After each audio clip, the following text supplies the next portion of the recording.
Le Real Madrid arrache une belle victoire face à Getafe grâce à Jude Bellingham. Déjà une mauvaise nouvelle pour Randal Kolo Muani au Paris Saint-Germain. Bonsoir à vous, chers amis téléspectateurs d'Afrique Sport.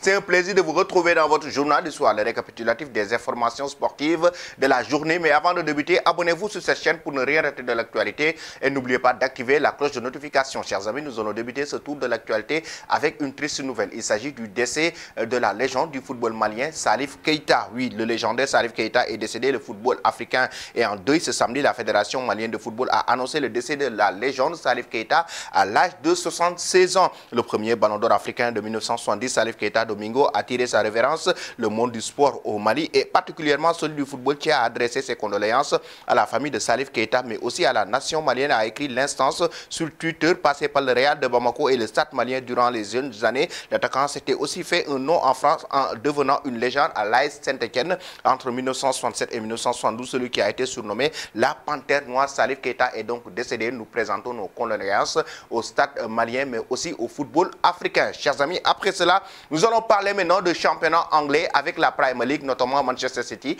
qui a gravement écrasé cette équipe de Fulham sur un score de 5-1 avec un triplé de Erling Haaland. Suite à la 4e journée de la Premier League ce samedi après-midi, après plusieurs belles rencontres sur des pelouses d'Angleterre, Manchester City recevait Fulham pour poursuivre sans faute dans le championnat. Pour ça, Pep Guardiola misait sur la dernière recrue, Jérémy Doku, en tant que titulaire, l'occasion pour lui de marquer des points face à une équipe de Fulham qui débutait sans Rapalina après son transfert avorté du côté du Bayern Munich. Mais avec un très grand Erling Haaland, Manchester City a renversé Fulham grâce à un triplé du Cyborg, 5-1 avec un triplé, 3 buts qu'il a marqué notamment lors de la fin de la rencontre. Ensuite, nous allons parler des Blues de Chelsea qui ont déçu aussi en championnat face à Nottingham Forest. Mais avant cela, chers amis, dites-nous en commentaire aujourd'hui, est-ce que Manchester City va encore une fois remporter la Premier League cette saison? Donnez vos avis en commentaire. Chelsea a encore été décevant à domicile en s'inclinant face à Nottingham Forest. Le Suédois Elenga a inscrit l'unique but de la rencontre. Les coéquipiers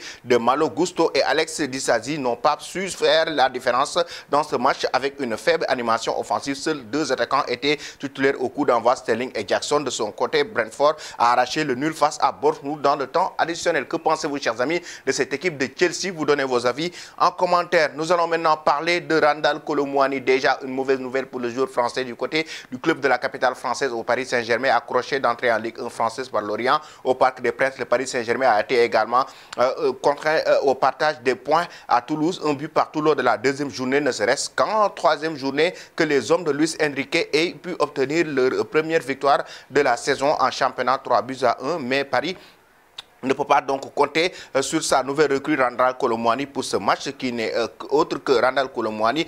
Dans son point médical d'avant-match publié ce samedi 2 septembre, le club francilien annonce le forfait de l'ancien attaquant de Francfort à raison d'une blessure. Donc Randal Kolo Muani qui enregistre déjà une mauvaise nouvelle avec le Paris Saint-Germain qui ne disputera pas donc la rencontre des Rouges et Bleus qui seront en déplacement ce dimanche à Lyon. Chers amis, que pensez-vous de son transfert au Paris Saint-Germain? Vous donnez vos avis en commentaire. Ensuite, nous allons parler de la rencontre qui opposait le Real Madrid à Getafe. C'était une rencontre incroyable, impériale. Depuis le début de la saison, le club merengue accueillait Getafe ce samedi lors de la 4e journée de la Liga. Après des succès acquis face à l'Atlético Bilbao, Almeria, Getafe de Celta Vigo, les merengues placés dans le groupe C en compagnie de Napoli, Braga et de l'Union Berlin lors de la phase de poule de la Ligue des Champions visaient le 4-sur-4 pour rester en tête du classement. De son côté, le club de la banlieue du sud de Madrid aussi a essayé de remporter la victoire après un premier but inscrit en première période par cette équipe de Getafe qui menait au score.